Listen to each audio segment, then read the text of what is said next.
laughter echoed through the grocery store aisle. Not the warm, innocent kind. The kind that lingers a little too long. The kind you hear when someone tries so hard to be funny that you start wondering if they know the line between harmless fun and chaos. A shaky phone camera points down the aisle. A young man jumps out from behind a shelf wearing a cheap plastic mask. A woman screams. A child giggles. A man in the background mutters something under his breath, partly in annoyance, partly in disbelief. The young man removes the mask and turns to the camera. "Relax," he says. "It's just a prank." Those words would follow him for the rest of his life. His name was Ethan Cole, 23, energetic, ambitious, addicted to attention. A boy who had grown up in a quiet Ohio suburb where nothing ever happened until he discovered social media. At first, Ethan wasn't reckless. He was just restless. Teachers described him as bright but easily distracted.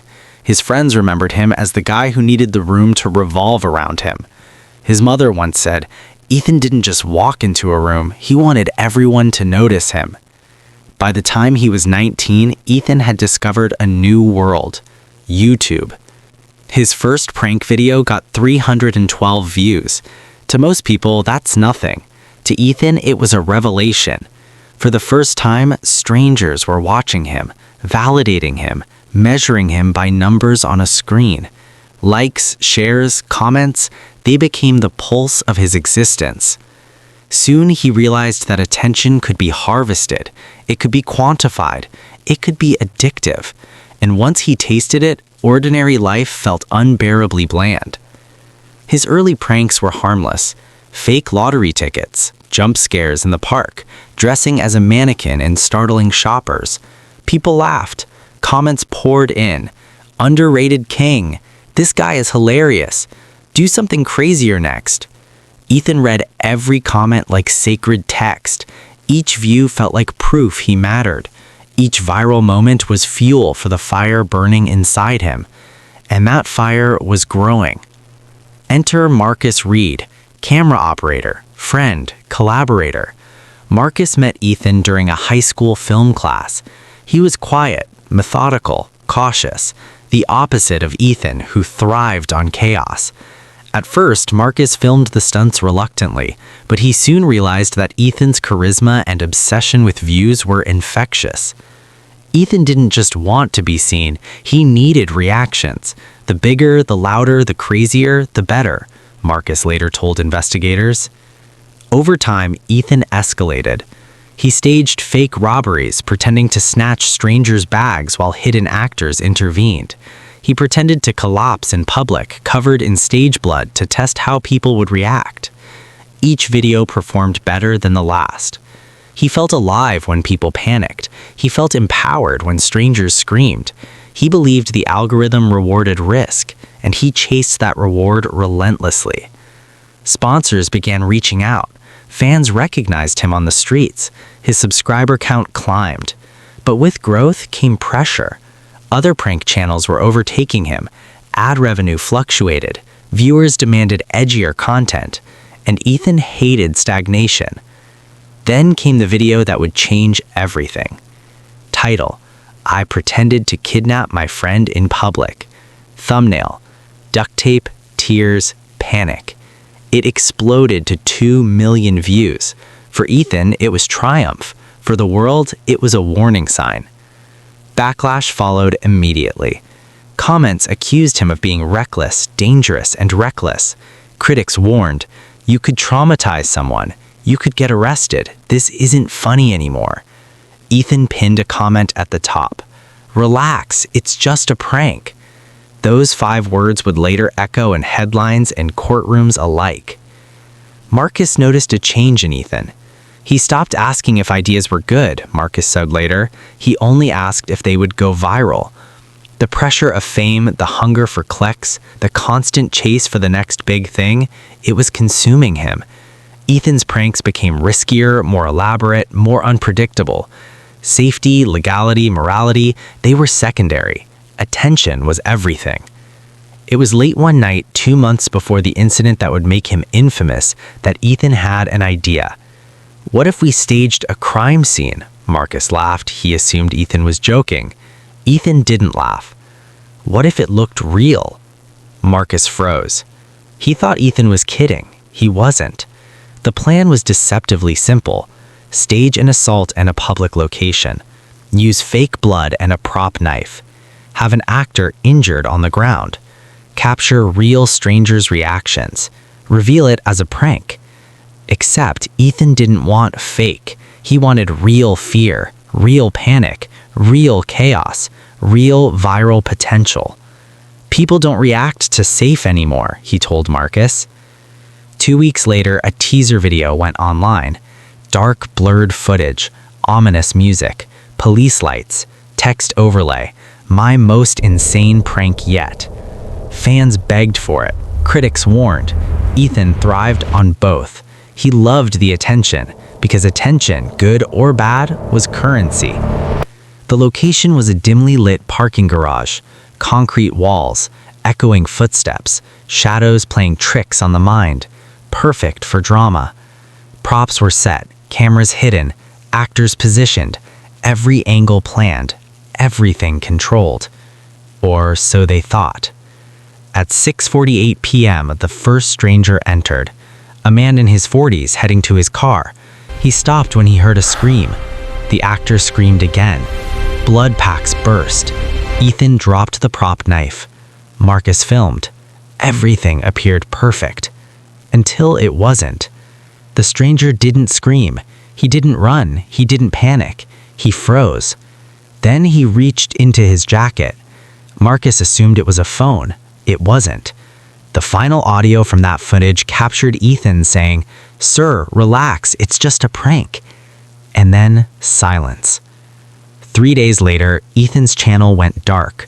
No uploads, no posts, no replies. Fans assumed it was a marketing stunt. It wasn't. Because the next time the world would hear Ethan Cole's name, it wouldn't be on YouTube. It would be on the news. And the story would be far from just a prank. The morning after the parking garage incident, the headlines broke like a thunderclap. YouTuber involved in parking garage incident under investigation. Local news stations picked it up first, then national outlets, then international media. Within hours, Ethan Cole's name was trending across the US, UK, and Canada. Because this wasn't just another viral stunt. This was a cautionary tale, a story about what happens when online fame collides with real-life consequences. The man in the garage was identified as Daniel Harper, 48 years old, former military, licensed firearm owner, married, 2 kids, calm under ordinary circumstances. But Daniel had a rule. When you see a threat, you act. He witnessed the staged assault, blood on the floor, a man pointing a knife, a person screaming on the ground. Adrenaline surged, instinct kicked in, and in that instant, reality blurred with fiction. Marcus, the cameraman, later recalled the moment in a statement. Everything went wrong in a split second. I was filming, thinking it was controlled, but Daniel, he reacted. He saw danger, and then the shot fired. Ethan was hit. Not fatally, but the shoulder wound was severe enough to knock him off his feet. Pain seared through his arm. His mask of confidence vanished instantly. Chaos erupted. People screamed. Some ran. Others froze. The line between prank and real violence had been crossed, and everyone felt it. Police arrived within minutes. The parking garage was sealed. Cameras, phones, and equipment were confiscated. Statements were taken. Witnesses described a scene that looked almost cinematic, but horrifyingly real. Investigators faced a question they would later wrestle with for months. If it looks real enough to provoke a defensive response, is it still a harmless prank? Online, the debate erupted like wildfire. Fans defended Ethan. It was a prank. He didn't mean to hurt anyone. Critics condemned him. This is why prank culture is dangerous. Psychologists weighed in. The brain reacts to perceived threat, not disclaimers. The video clips that leaked online painted a chilling picture. Ethan smiling at the camera, the prop knife in his hand, Daniel frozen and reaching for his weapon, then the flash of gunfire. It was a clip people couldn't look away from. Ethan, wounded and shaken, was taken to the hospital. Marcus rode in the ambulance, silent, replaying the moment over and over in his head. I kept thinking we rehearsed everything. We planned every angle. How did it go so wrong? Ethan's mother arrived at the hospital. She had spent years warning him about chasing attention, about chasing fame at the expense of safety. She held his hand, tears in her eyes, and whispered, "It's just a prank, Ethan, right?" For the first time, Ethan couldn't answer. The authorities launched a formal investigation. Was this criminal negligence? Was it manslaughter waiting to happen? Was it just an accident, the natural risk of a prank gone wrong? Every legal expert had an opinion. Every news outlet had a theory, and every fan, subscriber, and casual viewer had a verdict. Ethan's YouTube channel, once alive with laughter and chaos, froze. Monetization was suspended. Sponsors pulled out. Subscribers debated in the comments, some blaming Daniel, some blaming Ethan, and some blaming prank culture as a whole. The irony wasn't lost. The videos that built Ethan's fame were now his undoing. A month after the incident, Ethan posted a statement from his back bed. No music, no graphics, just him. Pale, shaken, the bravado stripped away. "I never meant to scare anyone that much. I just wanted to entertain people. I wanted to make people laugh, to make them react. I thought it was harmless. I was wrong." The internet paused. For the first time, the boy who lived for reactions realized that some reactions can't be edited or deleted. Some reactions leave scars. Daniel Harper didn't face charges. After reviewing the footage and the circumstances, authorities determined he acted in self-defense. Ethan, on the other hand, faced multiple charges: reckless endangerment, unlawful use of a weapon, and assault. The trial was live-streamed by media outlets around the world. Every detail scrutinized, every clip replayed, every comment analyzed. It was the spectacle Ethan had unknowingly created for himself.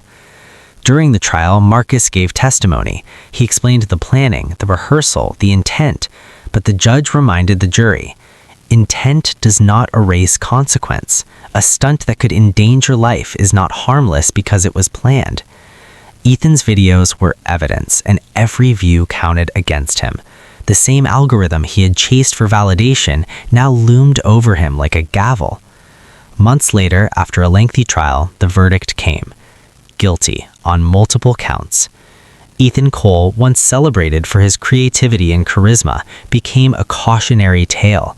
A man who lived for reactions, who chased fame without restraint, who blurred the line between fake and real, was now paying the price. In the aftermath, the internet didn't forget. YouTube removed most of the content, but compilations remained. Comment sections debated morality, legality, and the price of virality. Psychologists use the case to warn young content creators, fame isn't worth lives. Fans remembered him for the laughter he provoked. Critics remembered him for the chaos he caused.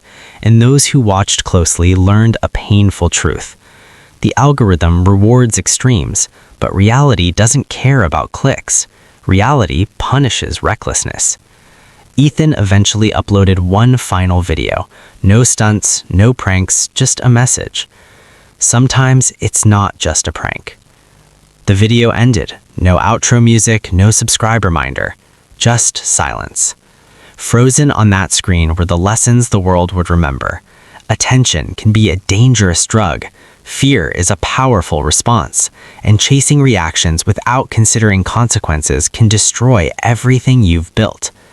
Today, Ethan's channel still exists, frozen in time. Millions of views. One haunting question for viewers: where is the line between entertainment and danger?